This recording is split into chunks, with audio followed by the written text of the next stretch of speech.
So here we have this AOSU wireless doorbell camera and chime. Now, this is one of the cheaper cameras I found on Amazon, so I wanted to try it out, and I gotta say, I'm pretty happy with it. Right out of the box, it comes with everything you need to get started. There's the doorbell camera itself, it's nice and solid, feels pretty high quality. There's also this mounting bracket and hardware to screw this into your wall. And then you can really easily just slip the camera right on just like this, and it kind of locks in place. And then to undo it, you just push this lever and then you can slide it right off. It also comes with a short USB-C charger, as well as this chime speaker block that you can plug into an outlet, which will give you notifications when someone presses the button on the camera. And it also comes with this quick start guide, but we'll get to this in just a minute. And now taking a closer look at the camera, it's a really simple design. Up at the top, there's the 170-degree ultra-wide angle lens, and it shoots vertical video to capture your whole doorway, as well as the floor where packages may be set. And then right under that is the motion sensor and the microphone, and there's also some infrared lights, which allows this to give really good images even while it's dark outside. And then on the bottom here is a speaker which you can use to talk to whoever's at the door. There's this doorbell button, and whenever someone presses it, it'll send a notification to this little chime block, and it'll play a doorbell noise to let you know someone's at your door.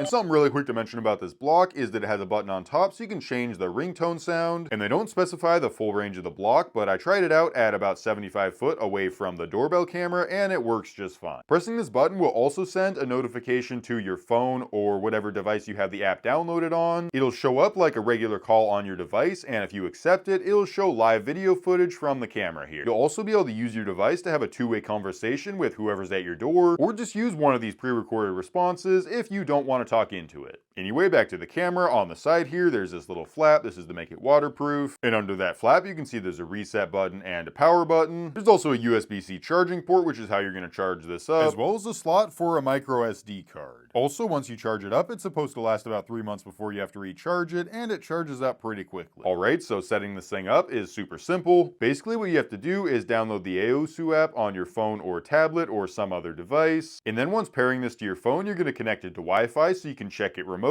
And that's basically it. Then you can take this bracket and screw it right next to your door and hang this thing up on your wall, and then it's ready to use. Now, if you just connect it to Wi-Fi, you're only going to be able to view live footage, and there's no sort of playback feature. If you want to be able to save videos with this and use the playback feature, then you do have to get an SD card and put it in the side here. And there's also a second option if you want to save videos, and that's to subscribe to their cloud service. It's pretty cheap. It's like $4 a month. And with that, you'll be able to save and view videos over the cloud. And one more thing to mention, this does connect to Google Home or Amazon Alexa. It also has about a 20-foot detection range, which is quite a bit, but it's not too much that it's going to notify you every time a car drives by. And there's also a few different settings you can change around in the app to change the detection features in case you're getting a bunch of random notifications that you really don't need to get. One thing I do want to mention is that it connected great when it was close to my Wi-Fi router, but when I put it further away at about 50 foot, I did have some issues where it took a bit longer to connect to the live video. That being said, I do have pretty slow Wi-Fi. It usually ranges between 1 and 4 megabits per second, so that's most likely the issue. So yeah, apart from my bad Wi-Fi, I'd say this is a great doorbell camera. It has some pretty helpful features. I also like this little chime block as well, and overall, I'd say it's a great price for what you get.